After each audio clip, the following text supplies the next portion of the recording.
salam sejahtera untuk kita semua. Apa kabar anak-anak ibu? Semoga kita dalam keadaan sehat dan tetap menjaga protokol kesehatan. Sebelum kita memulai pelajaran kita hari ini, ada baiknya kita berdoa menurut agama dan kepercayaan kita masing-masing. Berdoa dimulai.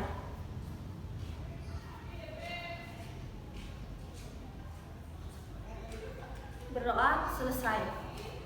Sebelumnya ibu akan memperkenalkan diri ibu. Nama ibu Vicky Aziza Sulfi Marpaung, mahasiswa PPL Universitas Simalungun, program studi Bahasa Indonesia. Materi kita hari ini adalah mengidentifikasi nilai-nilai dan isi hikayat. Adapun tujuan pembelajaran kita hari ini, dan ibu harapkan kalian mampu mengidentifikasi isi pokok dalam cerita hikayat itu dengan bahasa kalian sendiri. Mengidentifikasi karakteristik hikayat. Mengidentifikasi nilai-nilai yang terdapat dalam hikayat. Sebelumnya, kita pahami dulu apa itu arti mengidentifikasi. Mengidentifikasi adalah menemukan tanda yang dapat dipakai untuk mengetahui kebenaran isi teks tersebut. Dalam kaitannya dengan cerita rakyat atau hikayat, dilakukan identifikasi itu untuk mendapatkan nilai yang ada di dalam hikayat tersebut.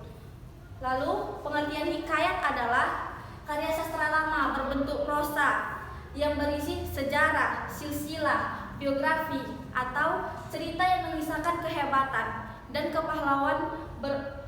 kepahlawanan para anggota kebangsaan.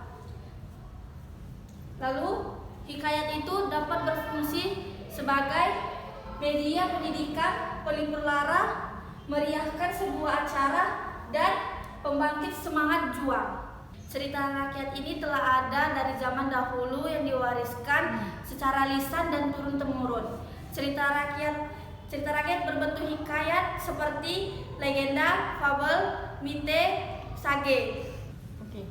Tokoh-tokoh dalam cerita rakyat biasanya ditampilkan dalam berbagai wujud, baik seperti manusia, dewa, hewan yang disifatkan seperti manusia. Lalu kita lihat di sini judul cerita yang termasuk hikayat yaitu Hikayat Hang Tua, Hikayat Si Miskin, Hikayat Malin Deman, Hikayat 1001 Malam, Hikayat Amir Hamzah, Hikayat Abdullah, dan banyak lagi cerita hikayat yang lainnya. Selanjutnya kita masuk ke unsur intrinsik hikayat. Unsur intrinsik hikayat itu adalah unsur pembangun yang berasal dari dalam hikayat itu sendiri. Unsur intrinsik itu terbagi dalam tema, amanat, latar, alur, konflik, dan penokohan. Yang pertama ada tema. Tema adalah pikiran atau ide yang melandasi cerita tersebut.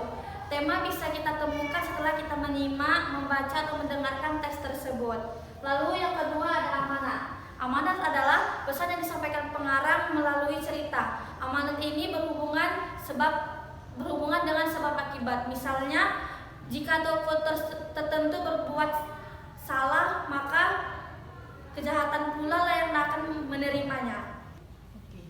Yang ketiga ada latar. Latar itu terbagi menjadi 3. Yang pertama latar tempat, latar waktu, dan latar suasana. Yang pertama latar tempat, misalnya di hutan, di tepi danau, di pinggir sungai, atau di kerajaan, dan masih banyak tempat-tempat yang lain. Lalu yang kedua ada latar waktu, misalnya pagi hari, siang hari, sore hari, dan malam hari. Lalu latar suasana, misalnya cerita itu menegangkan, menyedihkan, mengharukan, mengecewakan. Yang keempat ada alur. Alur itu bisa disebut juga sebagai plot atau jalan cerita.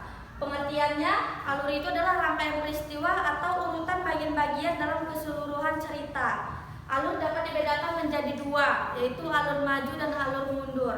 Lalu yang kelima ada konflik. Konflik adalah pertentangan antara tokoh dengan alam, dengan tokoh lain, atau dengan dirinya sendiri. Bentuknya dapat berupa konflik fisik atau perkelahian, konflik ide atau pertentangan 2 pendapat, atau konflik batin, misalnya pergolakan batin. Lalu yang keenam ada penokohan. Penokohan adalah penciptaan citra tokoh dalam suatu cerita yang berhubungan dengan pembentukan watak atau karakter tokoh. Misalnya protagonis, yaitu pemeran utama dalam cerita, Ada pula antagonis, yaitu penentang dari tokoh protagonis. Lalu kita masuk yang kedua, unsur ekstrinsik hikayat. Unsur ekstrinsik hikayat itu adalah unsur pembangun yang berasal dari luar cerita tersebut, seperti misalnya latar belakang budaya masyarakat, lalu situasi masyarakat ketika hikayat tersebut dibuat. Yang ketiga, nilai-nilai kehidupan yang terkandung dalam hikayat tersebut. Kita masuk yang ketiga, yaitu nilai-nilai dalam hikayat. Nilai-nilai maksudnya adalah ajaran yang bisa kita ambil dari cerita tersebut. Yang pertama, ada nilai moral. Nilai moral ini adalah hal-hal yang berkaitan dengan etika, akhlak, budi pekerti atau perbuatan baik buruk yang tergambar dalam tingkah laku tokoh. Yang kedua, ada nilai sosial. Nilai sosial adalah hal-hal yang berkaitan dengan hubungan bermasyarakat, seperti saling tolong-menolong atau rasa simpati. Yang ketiga, nilai agama.